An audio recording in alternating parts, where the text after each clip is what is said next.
Alhamdulillahilladzi hadana lihadza wa ma kunna linahtadiya laula an hadanallah wa laqad ja'at rusulu rabbina bil haqq wa nudu an tilkumul jannatu uristumuha bima kuntum ta'malun. Ashhadu an la ilaha illallah wahdahu la syarika lah wa ashhadu anna Muhammadan abduhu wa rasuluh. Allahumma salli ala Muhammad wa ala ali Muhammad. Amma ba'du ayuhan nas, ittaqullaha mastata'tum wasma'u wa ati'u la'allakum turhamun. Para muslimin rahimakumullah, sebagaimana sudah sering dijelaskan oleh para ulama, para kiai, para asatid atau ustadz-ustadz, para ajengan-ajengan, para tuan-tuan guru, para habaib, bahwasanya kata Allah menurut kalamullah atau firman Allah, kita semua yang saat ini sedang menjalankan perintahnya melaksanakan siam Ramadan atau puasa Ramadan, tujuannya adalah untuk membentuk pribadi-pribadi yang bertakwa kepada Allah. Nah, saudara sekalian, sebagaimana yang sudah sering diperdengarkan, yang tersebut di dalam surat Al-Baqarah, ya suratnya kalau kemarin ayat 165 dan seterusnya, di surat Al-Baqarah beberapa ayat di belakangnya, yaitu pada ayat 183 Allah Ta'ala berfirman, A'udzu billahi minasy syaithanir rajim. Ya ayyuhalladzina amanu kutiba alaikumus shiyam kama kutiba alal ladzina min qablikum la'allakum tattaqun. Ya ayyuhalladzina amanu, wahai orang-orang yang beriman, kutiba alaikumus shiyam, telah diwajibkan kepada kalian syam, puasa, kama sebagaimana seperti kutiba telah diwajibkan juga puasa itu alal ladzina, kepada orang-orang atau umat-umat min qablikum, dari sebelum kalian. Untuk apa puasa? Kata Allah, la'allakum tattaqun, agar kalian semuanya menjadi orang-orang yang takwa. Jadi tujuannya puasa itu menjadi orang yang takwa. Lalu siapa atau apa itu orang yang bertakwa? Di awal surat ini Allah Ta'ala sudah menyatakan, di awal surat Al-Baqarah ini sering sudah dibaca dalam setiap kali kita sholat berjamaah. Surat Al-Baqarah ayat yang pertama, kedua, ketiga, keempat, itu ciri-ciri orang yang bertakwa atau orang-orang yang beriman. Allah berfirman di sana di permulaan surat ini, surat Al-Baqarah, Bismillahirrahmanirrahim. Alif lam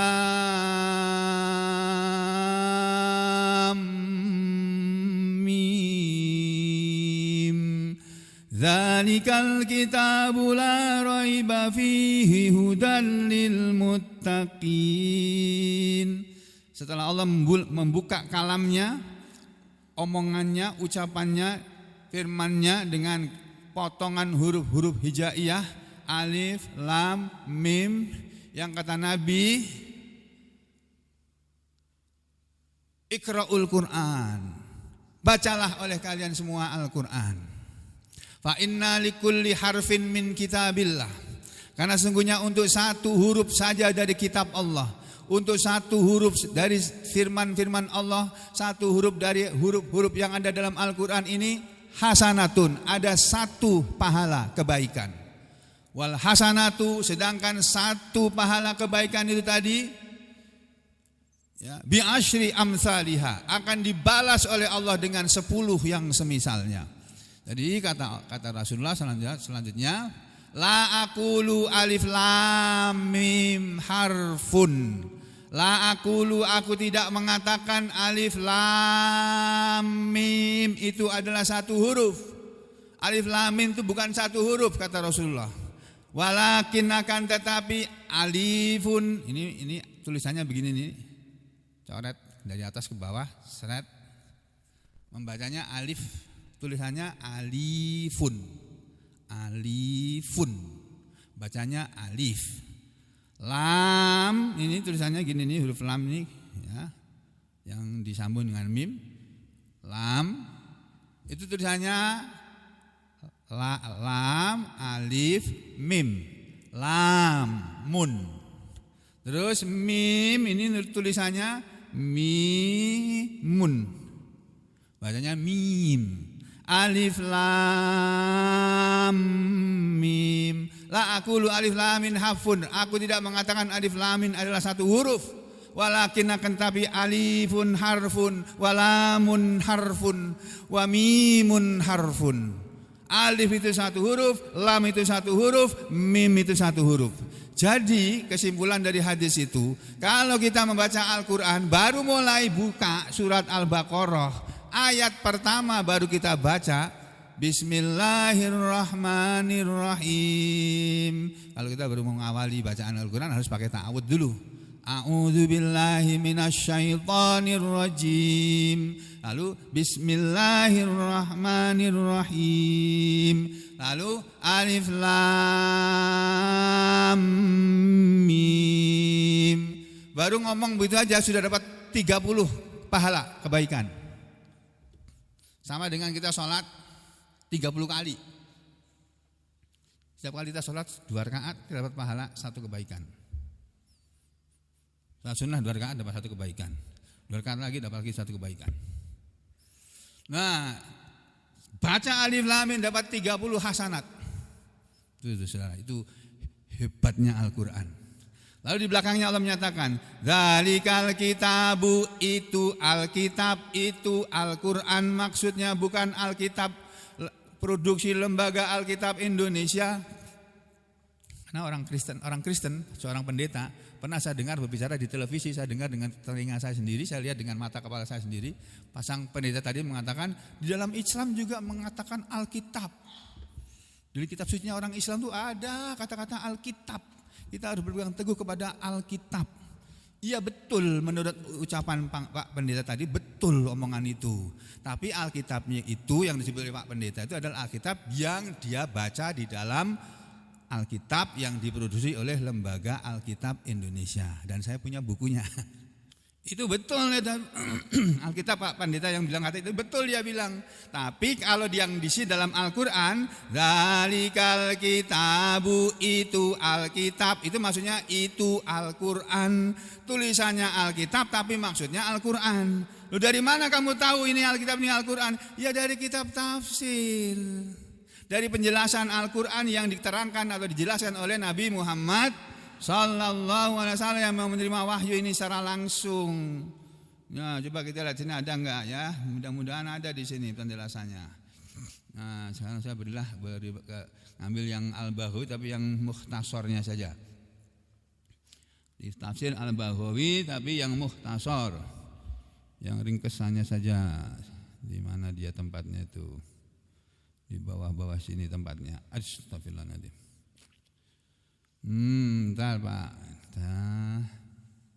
Tafsir Al-Baghawi mana ya? Ada enggak sini Hid? Kayaknya ada Pak Hid. Mukhtasar Tafsir Ibnu Katsir ada. Mukhtasar Tafsir Al-Baghawi harusnya juga ada. Tiba-tiba enggak ada di sini. Oh, belum dicantumkan mungkin. Ada kok tafsir Mukhtasar Al-Baghawi. Kita buka di sini. Tafsir Mukhtasar Al-Baghawi. Di belakang, di bagian bawah sini.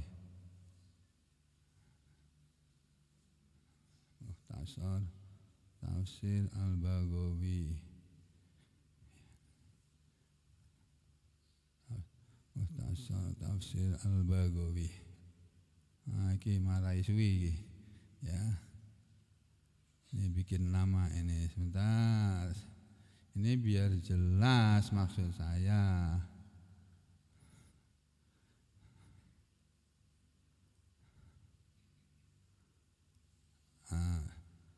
Atau kok nggak ketemu ya, kalau diperlukan kok lari dia. Mana nih? Mukhtasar Tafsir Al-Baghawi. Ada kok. Ada. Nah, ini Mukhtasar Ibnu Katsir. Harusnya ada Mukhtasar Tafsir Al-Baghawi. Di sini adanya Sofatut Tafasir. Coba kita buka ini dulu. Ya, ini tafsir Mukhtasar Sofatut Tafasir ini. Tulisannya Imam As-Sobuni. Modelnya beliau menafsirkan banyak itu. Nih, Dzalikal kitabu la raiba fihi. Ini bunyi ayatnya. Itulah Alkitab yang tidak ada keraguan di dalamnya.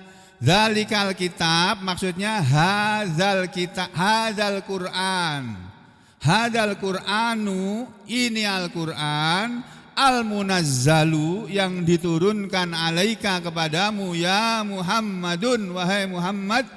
Huwal ya Muhammadu wahai Muhammad, huwal kitab, dia adalah Alkitab, alladzi yang la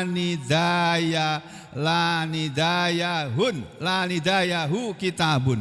Tidak ada yang menandingi dia satu kitab pun. Tidak ada satu buku pun yang ditulis oleh manusia di muka bumi ini sehebat apapun dia. Seorang filsuf, pemikir besar sekalipun kayak Aristoteles atau orang-orang yang suka kepada dia atau filsuf besar lainnya, tidak ada yang pernah menulis buku teori yang sehebat atau mengalahkan Al-Qur'an. Sama saja enggak ada dengan Al-Qur'an. Itu. La raiba fi, tidak ada keraguan di dalamnya, maksudnya yaitu la syakka, tidak ada keraguan fi tentang annahu, bahwasanya Al-Qur'an itu tidak ada keraguannya, tidak ragu-ragu. Dia itu Al-Qur'an itu min indillah, berasal dari hadapan Allah. Ya.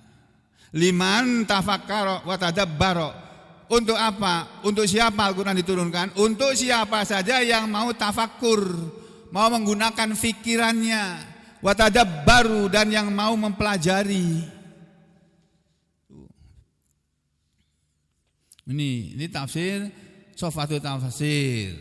Ya. Yang populer, yang sering dipakai oleh Gus Baha kalau menerangkan Al-Qur'an ini. Ini Al-Qur'an, ayat yang kedua tadi. Dzalikal kitabu la raiba fi. Di sini hanya tulis dzalika, dzalika maksudnya yaitu hada. Tulisannya dzalika maksudnya hadza. Itu tafsirnya. Ini Alkitab, ya kitab yang mana? Alkitab yang mana? Alladzi yaqra'uhu Muhammadun, Alkitab yang Muhammad sallallahu alaihi wasallam selalu membacakannya. Jadi bukan Alkitab yang lain gitu.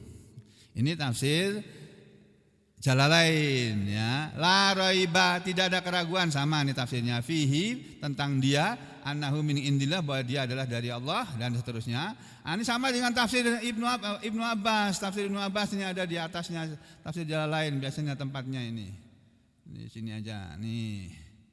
Ya, biar saudara tahulah kitab-kitab tafsir. Mumpung lagi Ramadan kan, waktunya kita pakai untuk mempelajari agama. Lebih banyak kita baca-baca buku agama daripada buku-buku lain. Jangan baca novel, jangan baca komik, ya, baca Al-Qur'an. Untuk ngabuburit jangan baca komik, baca Al-Qur'an. Tuh. Nah, ini tafsir Ibnu Abbas nih. Dzalikal kitabu, itulah Alkitab, maksudnya yaitu hadzal kitabu, ini Alkitab, alladzi yaqra'uhu alaikum Muhammadun, yang membacakannya kepada kalian Nabi Muhammad. sallallahu alaihi wasallam, la raiba fihi, tidak ada keraguan di dalamnya. Yakni la syakka fihi, tidak ada keraguan di dalam Al-Qur'an, annahu min indi, bahwa Al-Qur'an itu adalah dari hadapanku, kata Allah. Fa in amantum bihi, maka jika kalian semua mau beriman kepadanya, hadaitukum, aku akan beri petunjuk kepada kalian. Itu maksud ayat ini menurut Ibnu Abbas begitu. Ini Al-Quran ini tidak ada keraguan. Dia ini benar-benar dari Allah, bukan karangan Nabi Muhammad SAW. Karena Nabi Muhammad itu nggak bisa baca, nggak bisa tulis. Tuh. Ini betul-betul dari Allah ini. Yang kalau kamu beriman kepada Al-Quran, aku Allah yang akan beri petunjuk kepada kalian semua. Wa illam tu'minu, sebaliknya jika kalian semua tidak mau beriman bihi kepadanya, ya azabtukum, aku pasti menghukum kalian, aku pasti mengazab kalian nanti di akhirat. Kamu sama omongan orang percaya begitu saja, kamu mau terima. Tapi sama aku, sama Allah, kamu nggak mau percaya, ku azab nanti kamu di akhirat. Nanti, bukan sekarang. Kalau sekarang dibiarin hidup semaunya. Itu, ya, itu yang makna yang pertama kata Ibnu Abbas. Wa yuqalu, dan diterangkan juga menurut tafsir yang lain makna ayat ini, dzalikal kitabu, itu Alkitab, maksudnya adalah yakni Al-Lauhul Mahfuz. Kitabnya adalah kitab yang ada di Lauhul Mahfuz sana, sumbernya Al-Qur'an. Al-Qur'an itu tulisannya aslinya ada di Lauhul Mahfuz sana. Apa itu Lauhul Mahfuz? Lauhun itu papan tulis, al-mahfuz itu artinya yang terpelihara, yang terjaga. Lauhul mahfuz itu adalah papan tulis yang terpelihara yang ada di hadapan Allah. Yang di dalam Lauhul mahfuz itu tertulis semua tulisan tentang ketetapan Allah, mulai sejak diciptakannya dunia ini beserta isinya, dan sampai nanti dihancurkan oleh Allah, dan sampai nanti akan terjadi, akan kita alami hari-hari akhirat, negeri akhirat, dengan segala dengan segala kejadian yang terjadi di akhirat sana nanti. Itu tertulis semuanya di sana.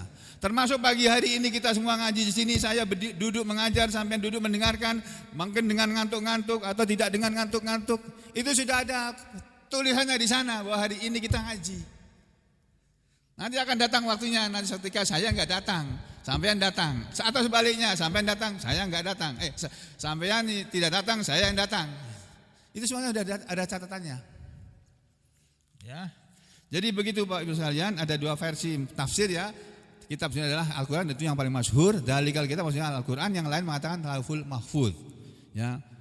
Jadi dari Al-Quran itu aslinya itu ada di sana. Injil juga ada di sana, Taurat juga ada di sana. Semua ketetapan manusia, semua ketetapan alam semesta ini, ya. Apapun yang terjadi, termasuk kemerdekaan Indonesia, termasuk Pak Prabowo jadi presiden, setelah berkali-kali nyalon baru menjadi presiden, itu sudah ada catatannya di sana. Termasuk waktu kampanye Pak Prabowo berjanji mau begini, ternyata akhirnya kenyataannya tidak begini, itu juga sudah ada catatan di sana. Sampai nanti siapa yang akan jadi presiden 2029 udah ada ketetapannya di sana. Cuma kita aja nggak tahu gitu. Jadi saudara, buat apa kita bersungguh-sungguh untuk sesuatu yang kita tidak tahu? Mari kita bersungguh-sungguh untuk sesuatu yang kita tahu. Aku kalau bersungguh-sungguh kerja ini, aku akan dapat duit. Ya sampean kerja sungguh-sungguh biar dapat duit. Yo. Aku sungguh-sungguh belajar biar aku ngerti, biar aku pintar berilmu. Sampean sungguh-sungguh belajar, nanti pintar sampean. Gitu loh. Begitu seterusnya. Jadi kita lakukan apa yang kita tahu bahwa itu akan menjadi kenyataan. Biiznillah, dengan izin Allah, ya. Dzalikal kitabul la raiba fihi. Intinya dari sini, hudal lil muttaqin, petunjuk bagi orang-orang yang takwa. Jadi Al-Qur'an itu adalah hudan, petunjuk, lil muttaqin, bagi orang-orang yang takwa. Maksudnya yakni Al-Qur'an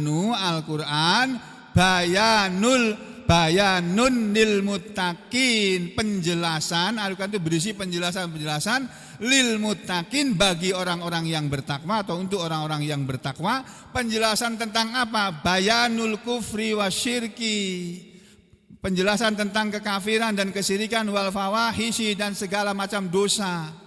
Itu wa yuqalu, dan dikatakan juga Al-Quran ini berisi ya keterangan tentang karomatil mukminin, karomatun lil mukminin, berisi karomatin kemuliaan lil mukminin bagi orang-orang yang beriman.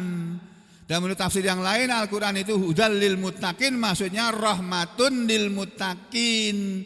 Al-Quran adalah rahmat untuk orang-orang yang takwa. Li ummati Muhammadin, untuk umat Nabi Muhammad sallallahu alaihi wasallam. Nah, lalu siapa itu orang-orang yang takwa? Dijelaskan di ayat berikutnya. Alladzina yu'minuna bil ghaibi wa yuqimuna sholata wa mimma razaqnahum yunfikun.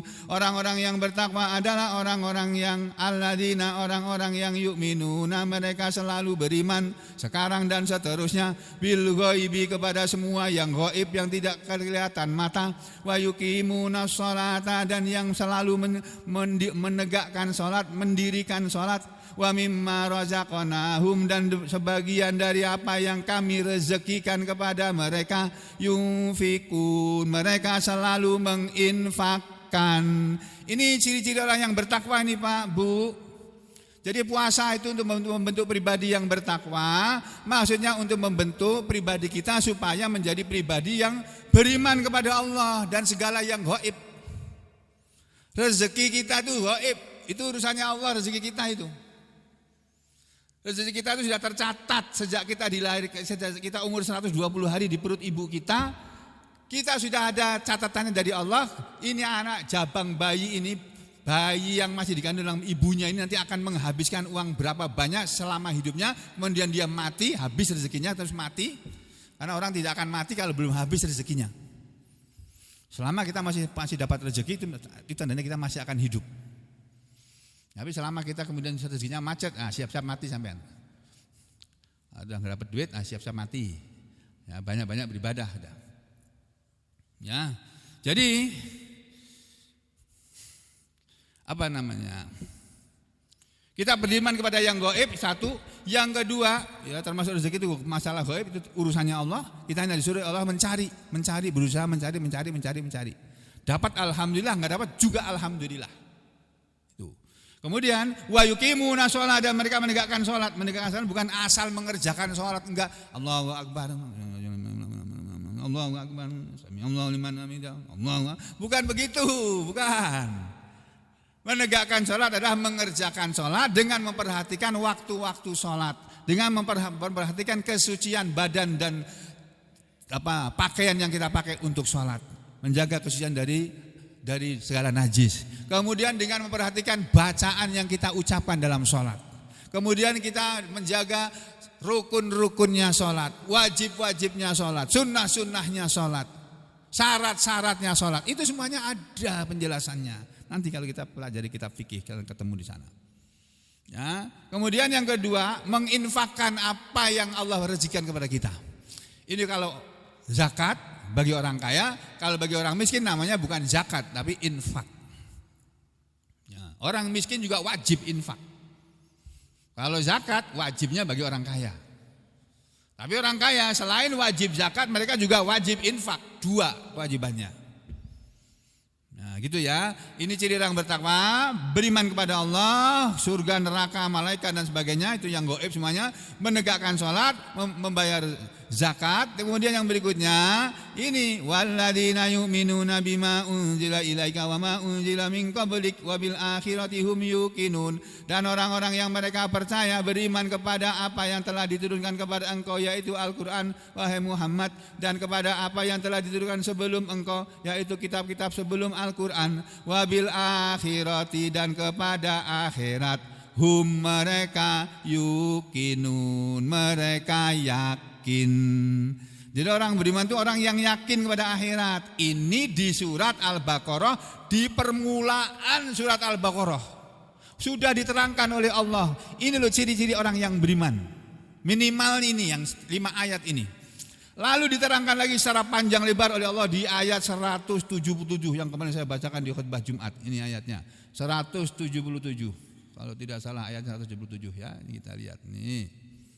Nih kata Allah, laisal birra an tuwallu wujuhakum kibalal masyriqi wal maghrib walakin innal birra man amana billahi wal yaumil akhir man amana billahi wal yaumil akhir wal kitab wal malaikati wal kitab wal malaikati wal kitabi wan nabiyyin wa atal mala ala hubbihi dzawil qurba wal yatama wal masakin wa ibnas sabili wasailin. Terus kata Allah selanjutnya, wa firriqab wa aqamas sholata wa ataz zakata wal mufuna bi ahdihim idza ahadu was sabirina fil ba'sa'i wad dharra'i wa hinal ba's ulaika alladzina shadaku wa ulaika humul muttaqun. Loh, jelas banget ayatnya itu. Wa ulaika dan itulah mereka hum merekalah al muttaqun orang-orang yang bertakwa. Setiap kali kita mendengarkan khutbah Jumat, khutbah Idul Fitri, khutbah Idul Adha atau khutbah-khutbah yang lain, pembicara selalu menyuruh kita bertakwa kepada Allah. Nah, supaya kita menjadi orang yang bertakwa kepada Allah. Nah, orang yang bertakwa itu yang bagaimana? Ini ayatnya, penjelasannya dari Allah. Ya, laisal birra bukanlah yang namanya kebaikan itu, bukanlah kebaikan itu antuallu bahwasanya engkau memalingkan wujuhakum wajah-wajah kalian kibalal masyriqi wal maghrib ke arah timur dan barat. Ini dulu asalnya ketika Nabi Muhammad SAW berada di Mekah, beliau disuruh oleh Allah sholat menghadap kiblat Ka'bah oleh Allah. Lalu beliau diperintah oleh Allah hijrah ke Madinah karena beliau mau dibunuh. Allah beritahu kepada Nabi Muhammad, kamu akan dibunuh, kamu pergi. Allah menyelamatkan Nabi Muhammad SAW. Lalu beliau hijrah ke Madinah. Nah, sampai di Madinah beliau sholat diperintahkan oleh Allah, kiblatnya tidak menghadap ke Mekah, tapi ke Palestina, ke Masjid Aqsa. Selama 16 atau 17 bulan menurut riwayat. 16 atau 17 kan 1 tahun lebih itu. Padahal waktu itu Nabi kita itu waktu sholat menghadap Masjid Aqsa itu enggak seneng itu, senengnya itu menghadap kiblat. Tapi waktu itu kiblat itu Ka'bah itu dipenuhi berhala-berhala. Ada 360 berhala di sana. Tuh. Makanya Allah menyuruh Nabi memalingkan kiblatnya ke Masjidil Aqsa. Sampai kemudian karena Nabi bolak-balik mengharapkan, kenapa Allah suruh sekarang, kenapa enggak kembali ke Mekah aja kiblatnya ya?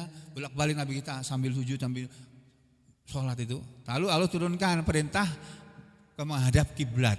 Fa'ainama tuwal. Ini ya di surat Al-Baqarah ayat berikutnya ini.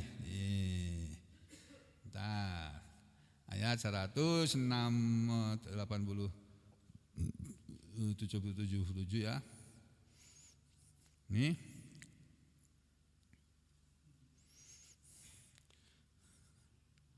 Tadi 177 di sini.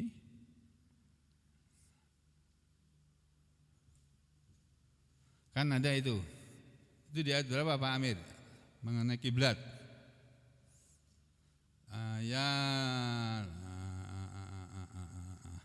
sebelumnya ya.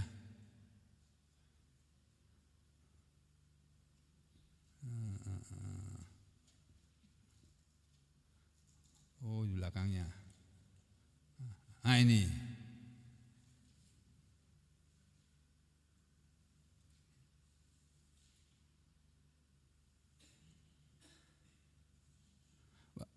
Aqimu wujuhakum qibalal ayat berapa Pak Mas? Hah? Berapa?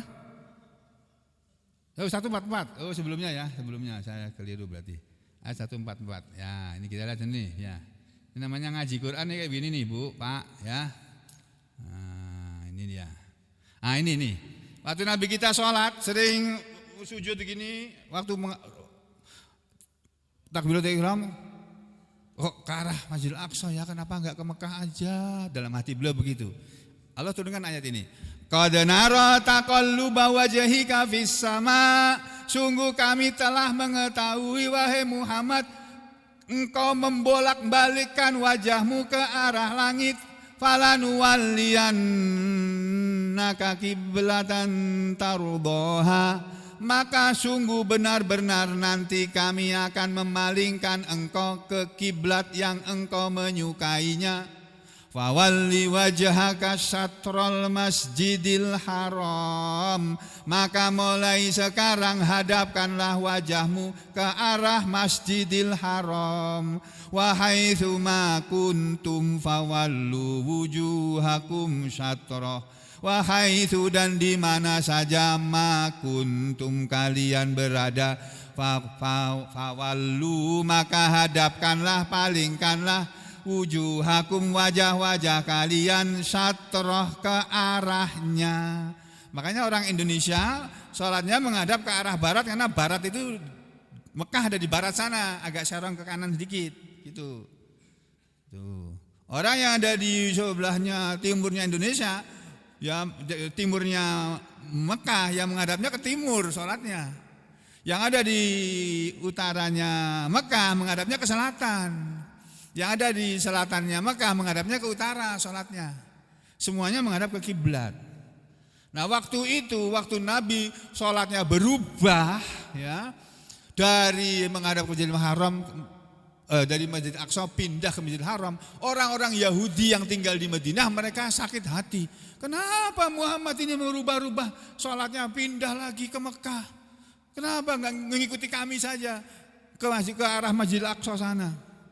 Syarik, marah orang-orang Yahudi. Turun ayat ini. Ayat yang tersebut dalam surah Al-Baqarah yang tadi saya baca itu.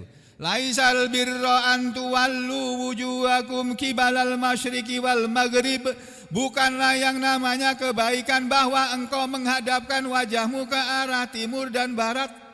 Jadi masalah kamu sholat diperintah oleh Allah menghadap ke Masjidil Aqsa atau ke Masjidil Haram, itu terserah Allah yang ngatur. Manusia enggak punya hak untuk ngatur-ngatur.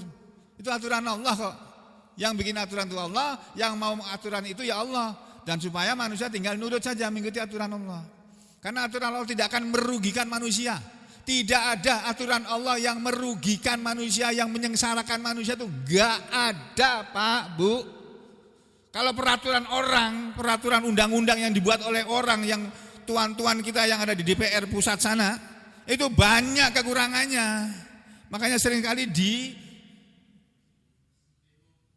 seringkali dibawa ke Mahkamah Konstitusi untuk direvisi lagi.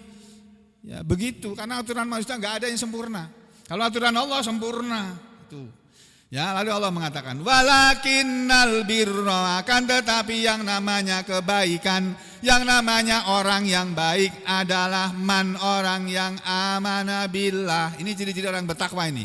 Satu, orang-orang yang dia beriman kepada Allah, wal yaumil akhir, dan beriman kepada hari akhir, wal malaikati, dan beriman kepada para malaikat, wal kitabi, dan beriman kepada Al-Quran, wan nabiyyin, dan beriman kepada para nabi.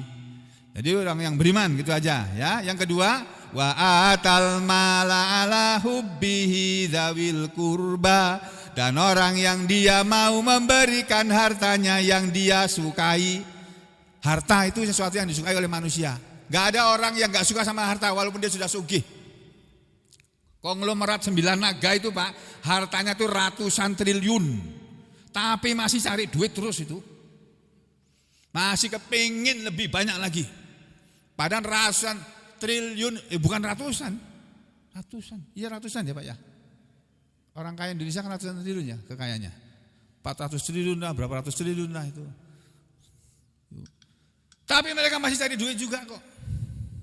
Loh apalagi kita yang gak punya duit. Ya cari duit ya wajar lah kita cari duit. Tapi cari duit yang halal gitu. Jadi orang yang bertakwa itu orang yang beriman, satu, kepada ini semua tadi. Yang kedua yang mau memberikan harta yang dia sukai kepada siapa? Satu, dzawil qurba, kepada kerabat. Kalau masih punya kerabat, bapak, ibu, kakak, adik dan sebagainya, kerabat. wal yatama dan kepada anak-anak yatim, wal masakina dan kepada orang-orang miskin, wa benas sabil dan kepada orang-orang ibnu sabil. Saya baca dalam satu kitab tafsir, ibnu sabil ini adalah ad-dhaif, orang-orang yang lemah, yang enggak punya gawean, yang pengangguran, tapi baik, enggak mencuri, enggak begal. Itu orang-orang kayak itu diperhatikan.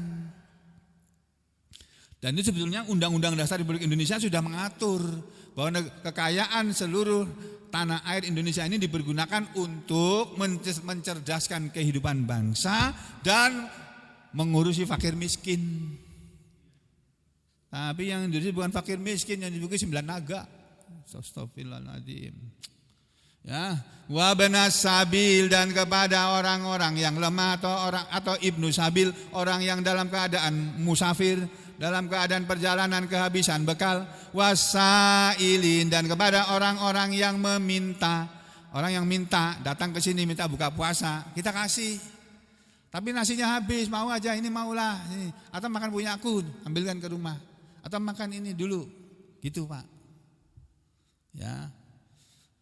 Wa firriqab dan untuk membayar budak, memudahkan budak, kemudian wa aqama sholata wa ataz zakah dan yang menegakkan sholat dan membayar zakat. Sudah berapa tuh? Beriman, mau menginfakkan hartanya kepada orang-orang ini tadi. Yang ketiga menegakkan sholat, wal mufuna bi ahdihim idza ahadu dan mereka yang menunaikan memenuhi janji mereka ketika mereka sudah berjanji.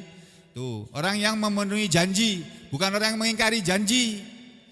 Kalau sekarang kita tahu ada orang dulu berjanji katanya mau begini-begini ternyata mengingkari janji, kayaknya jangan dipilih lagi gitu loh Pak.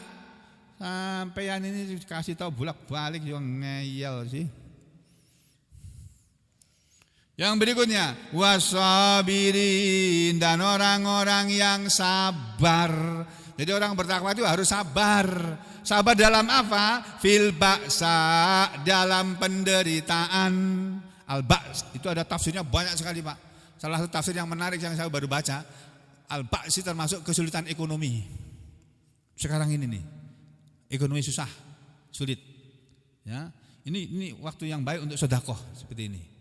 Ya, orang-orang yang bersabar dalam keadaan hidupnya sulit, sempit, rezekinya sempit, kehidupannya sempit, wad-dharra dan orang-orang yang sabar dalam penderitaan karena sakit. Al-dharra ini sakit, penyakit, menderita sakit, enggak sembuh-sembuh atau belum sembuh-sembuh. Wahinal ba's dan ketika peperangan, ketika terjadi perang enggak enak.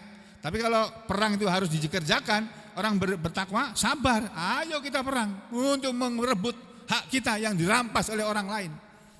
Itu kalau ada perang. Ini kan sekarang enggak ada perang. Lalu kata Allah apa? Ulaikal ladzina shadaku, itulah mereka orang-orang yang benar dengan ucapan mereka bahwa mereka beriman. Wa ulaika humul muttaqun, dan itulah mereka orang-orang yang bertakwa. Ini Pak, jelas banget ini. Kalau mau diuraikan dengan tafsirnya, enggak cukup 1 jam saya ngomong di sini.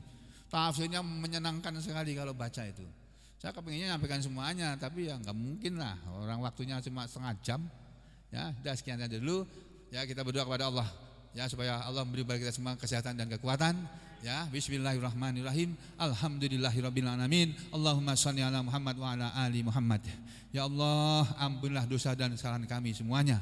Ya Allah, ampunilah dosa dan kesalahan istri-istri kami, suami-suami kami, anak-anak kami, cucu-cucu kami, keturunan kami. Berilah mereka semuanya kesehatan dan kekuatan. Berilah mereka semuanya kesehatan dan kekuatan dan petunjuk-Mu ya Allah. Jauhkanlah mereka dari kesyirikan dan kemaksiatan dalam segala urusan mereka. Berilah mereka semua kemudahan dan keberuntungan dalam urusan hidup mereka, dalam urusan rumah tangga mereka, dalam urusan rezeki mereka, dalam urusan jodoh mereka, dalam urusan sekolah dan kuliah mereka, dalam urusan pekerjaan mereka, dan dalam urusan dunia dan akhirat mereka ya Allah. Kumpulkanlah kami bersama keluarga kami dalam Jannatul Firdaus ya Allah. Ampunlah dosa-dosa dan kesalahan kedua orang tua kami, orang-orang yang telah mendahului kami menghadap kepada Engkau ya Allah. Berikanlah tempat yang terbaik untuk mereka semua di Jannatul Firdaus ya Allah, dan pertemukanlah kami dengan mereka di sana. Ya Allah, terimalah ibadah puasa kami, terimalah ibadah sholat kami, puasa kami, zakat kami, infak kami, sedekah kami. Demikian juga bacaan Al-Quran kami dan ibadah-ibadah kami yang lainnya ya Allah. Jadikanlah kami orang-orang yang beriman dan bertakwa kepada Engkau ya Allah, dan berikanlah kepada kami semua istiqomah serta husnul khatimah. Amin ya rabbal alamin. Wa aqulu qouli hadza astaghfirullah li wa lakum. Allahumma taqabbal minna innaka antas samiul alim wa tub alaina innaka antat tawwabur rahim. Wa sallallahu ala Muhammadin wa ala ali Muhammad walhamdulillahi rabbil alamin.